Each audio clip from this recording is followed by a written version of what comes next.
こんにちは，各位好。那我们今天带大家来东京的郊区来街拍。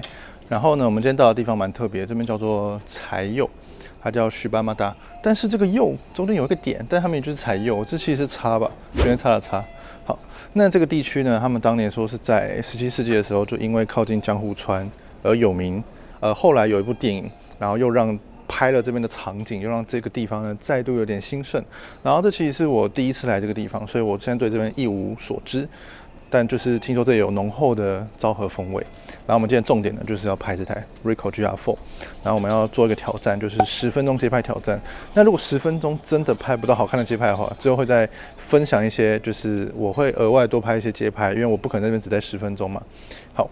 那我们就来挑战吧。那我这次主要呢会使用这个 SN 的街拍模式，这样子不用对焦，然后快速调整就是准焦的距离，那调整景深之类的会非常的快速。然后色调上的话，这边的话，我们下一秒看一下哦，我选一下哦，我们这边就用电影黄拍到底。OK， 那我们就准备，等一下就往那边走咯。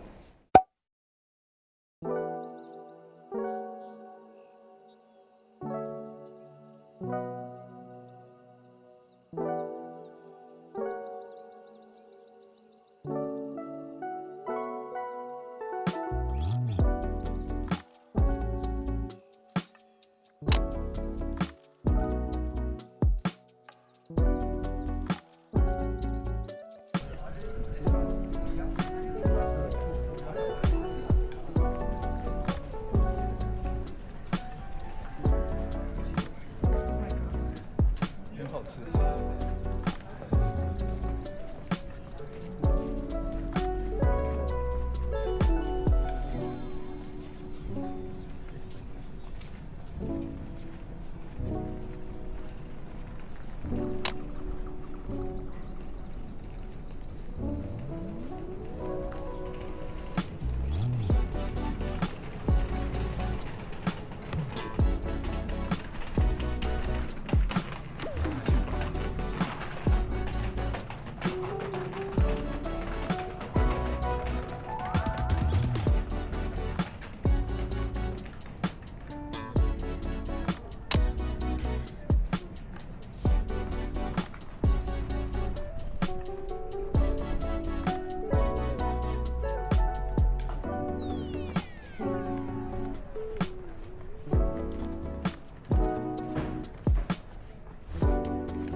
那10分钟已经到了，前面花比较多时间在旁边呢，老商店街比较晚才走过来。